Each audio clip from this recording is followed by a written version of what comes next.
The world grows quiet, and the story begins. Welcome, everyone, to the Sounds of Stories. Good evening, everybody, and welcome back to the Sounds of Stories. Today, we revisit one of Mark Twain's earliest and funniest works. But in this reimagined version, the famous frog has hopped into the 21st century. What follows is a tale of obsession, competition, and perhaps the most unbelievable fantasy football league ever assembled. Now, let the pages turn. The legendary Fantasy Football League of Calaveras County. My editor called it a simple assignment. Drive out to Calaveras County, find Leon Wheeler, the retired novelist, and record 30 minutes of conversation about his new memoir. 3 hours, maybe 4, and I'd be back on the highway heading home. But nothing about Calaveras County turned out to be simple. The county sits in the Sierra Nevada foothills, the kind of place where the gas stations still have full-service pumps, and the diners post handwritten specials on chalkboards by the door. I found the diner easily enough. It was called Della's, and it smelled like coffee and something frying in butter, and every head in the room turned when I walked in. An old man sat at the counter. He had the look of someone who had arrived at that stool many years ago and simply never left. His coffee cup was half empty. His eyes were sharp as tacks. "Excuse me," I said. "I'm looking for Leon Wheeler. Do you happen to know where I might find him?" The old man squinted at me the way a man squints at something he finds mildly suspicious. "Leon Wheeler," he repeated slowly. There was a long pause, a very long pause, the kind of pause that seemed to have its own gravitational pull. "Nope," he finally said. I waited, thinking he might continue. He did not. He lifted his coffee cup, considered it, and set it back down.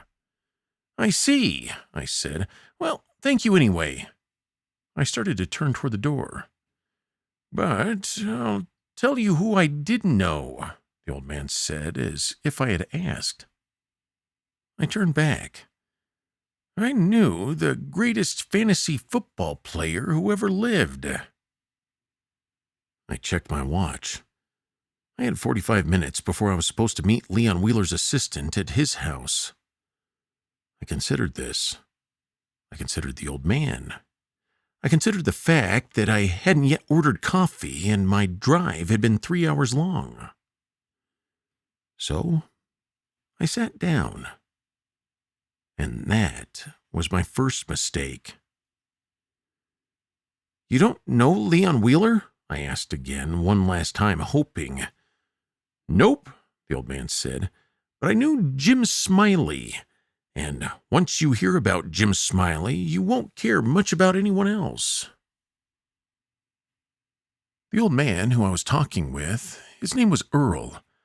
He didn't offer this information voluntarily. I found it on a hand-lettered coffee mug sitting near the register that said, "Earl's Cup, keep off."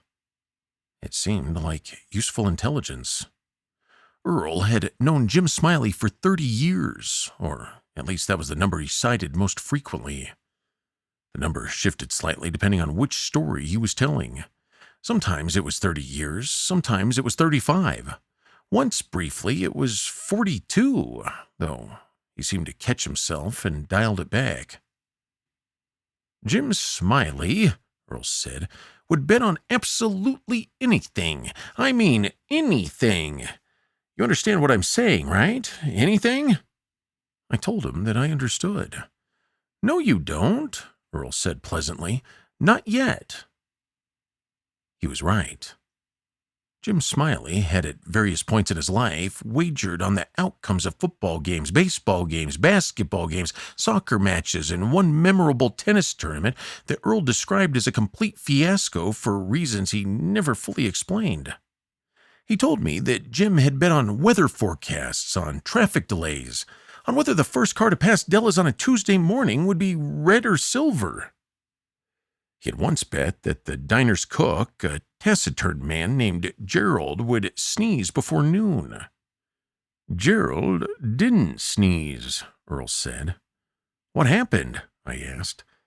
Jim bought him pepper. I waited. Gerald sneezed. So Smiley won. He did. Earl nodded with the gravity of a man reporting a historical fact. Jim Smiley always won. That was the thing about him. He didn't win because he was lucky. He won because he was prepared. He studied. He thought about things from every angle until the angles gave up and agreed with them. The townspeople of Calaveras County had long since accepted Jim Smiley as a kind of local phenomenon, the way a town might accept an unusually large oak tree or a stoplight that takes forever to change. And one thing was, you didn't bet against Jim Smiley. That was understood. Children learned it in roughly the same way they learned to look both ways before crossing the street. Earl paused here to refill his coffee. He did this with the unhurried deliberateness of a man who understood that the story would wait for him. The story always waited for Earl. I checked my phone. I had missed a call from Leon Wheeler's assistant. I thought about calling back, but I didn't call back. Then, one autumn, Earl said, setting his cup down and leaning forward slightly on a stool, Jim discovered fantasy football. And after that, nothing in Calaveras County was ever quite the same. The way Earl told it, Jim Smiley approached fantasy football the way a general approaches a campaign. Not the kind of general who reads a few maps and gives an inspiring speech. The other kind. The kind who sleeps 4 hours a night and spends the remaining 20 studying supply lines. Then Earl told me about how Smiley subscribed to 7 different statistical analysis services. He built spreadsheets that tracked not only player performance, but also weather patterns, stadium turf conditions, the historical tendencies of individual referees, and what he called the fatigue coefficient, which was his own proprietary calculation and which he refused to explain to anyone. He had a whole room, Ed said, just for the spreadsheets. His wife Patricia used to say that she married a man and ended up with a living data center. Then it was told to me that Smiley studied injury reports at 3 a.m.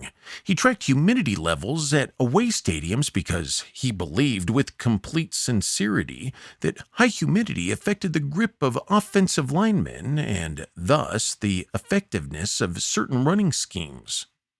He had opinions about this, long, detailed, footnoted opinions. But back to the league. The league he played in was a 12-team affair run out of the back room of Della's, which should give you a sense of the scale of the thing.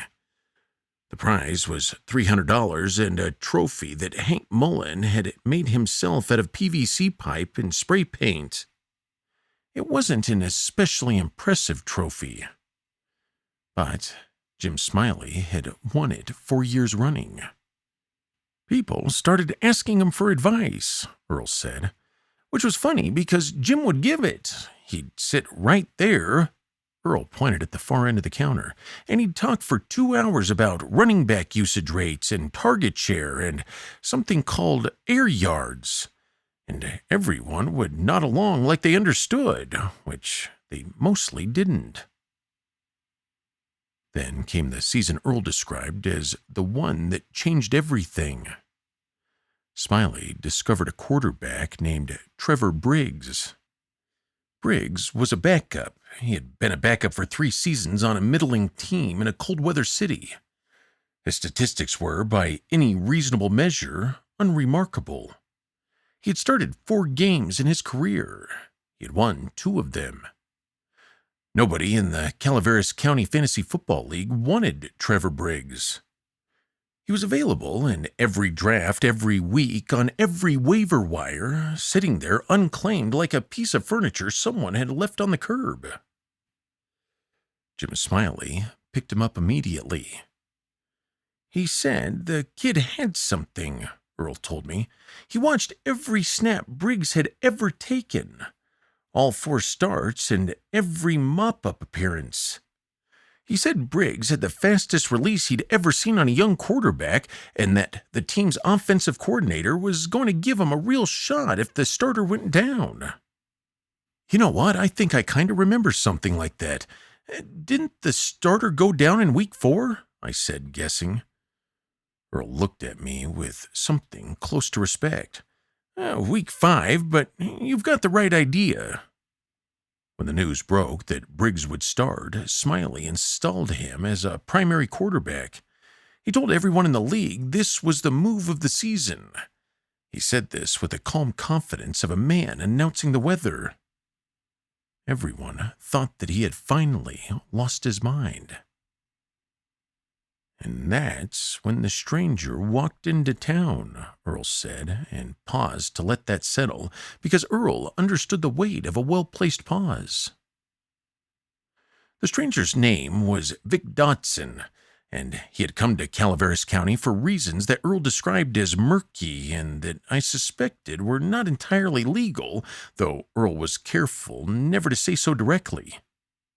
What mattered, Earl said, was that Dotson had once run a fantasy football operation out of Phoenix that had, depending on who you'd asked, either collapsed under its own ambition or been shut down by the league commissioner for what the official notice called irregular conduct. Dotson was, in short, not a man to be trusted with a wager. Jim knew this, Earl said. Everybody knew this. The problem was, Jim Smiley had never in his life backed down from a bet, and Dotson knew that too. Dotson sat down at the corner one Thursday evening, bought a piece of pie, and announced to the room that he had been hearing a lot about Jim Smiley and his fantasy football genius, and that he would like to propose a wager. His team against Smiley's, head-to-head. Winner takes the entire league prize pool, plus an additional $500 of Dotson's own money. The room went quiet. Smiley looked at Dotson for a long moment, then he looked at his coffee. Then he said yes. Patricia was not pleased in the least, Earl said, with the tone of a man engaging in significant understatement. The matchup was set for the penultimate week of the season when playoff seeding was on the line and rosters were thin from injury. Smiley spent the intervening weeks preparing with even greater intensity than usual, which had previously seemed impossible. Dotson, it turned out, had a different kind of preparation in mind. He found a popular fantasy football advice forum, the kind of website where tens of thousands of managers went every week for start-sit recommendations and waiver wire priorities. Somehow, through methods that Earl described only as technical shenanigans, Dotson arrived for the forum's most-read column to publish a set of recommendations so catastrophically wrong that they bordered on performance art. The column told managers to start running backs who were listed as questionable with ankle injuries.